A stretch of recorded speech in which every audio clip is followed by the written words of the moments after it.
The Daily Mail has a very interesting story that's saying that Vladimir Putin essentially may be running out of bullets, that he might have a week and a half, 2 weeks max. He's losing warplanes, tanks, all the rest of it. He obviously went into this thinking he was going to bulldoze his way through Ukraine. He's obviously caused a lot of destruction. Don't want to minimize the fact there's over 2 million refugees. But this has not gone as well as Vladimir Putin expected. I don't buy it for a second, Ed, I'll be honest with you. I really think that there's so much misinformation. We've never really seen anything like it. I mean, I've been covering wars now for 35 years, and I have never seen people with their nails done in the Ukrainian flag, right? I mean, we're being corralled into this box where we either have to hate Vladimir Putin and believe everything evil that's said about him and love Ukraine, and there's no in between. And that reminds me a lot of you're either, a white supremacist, or you go with the Democrat narrative on everything under the sun. What Russia has done from the very beginning has been very strategic. They didn't go straight to Kiev.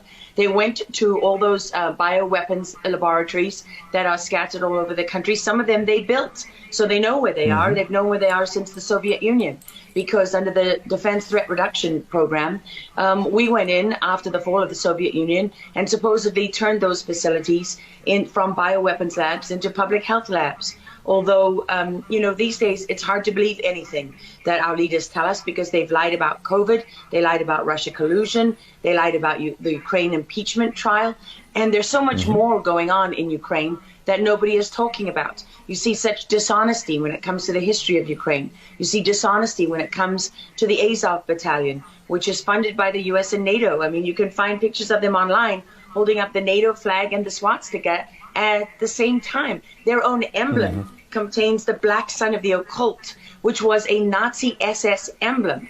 And it also contains the sideways, lightning insignia of the SS. I mean, this is on throughout the Ukrainian military. You can see that black sun of the occult on their body armor, even on the female soldiers who are paraded in front of the world as being, such an example of Ukraine's independence and spirit and nobility. Even they are wearing the black sun of the occult. And, the White House wants you to believe, well, this doesn't matter, it's just a small number of troops. It's not true. The Azov Battalion has been murdering its way through eastern Ukraine. Yeah. We don't want to admit this. This was why Crimea voted for independence. This is why Crimea wanted to be with Russia.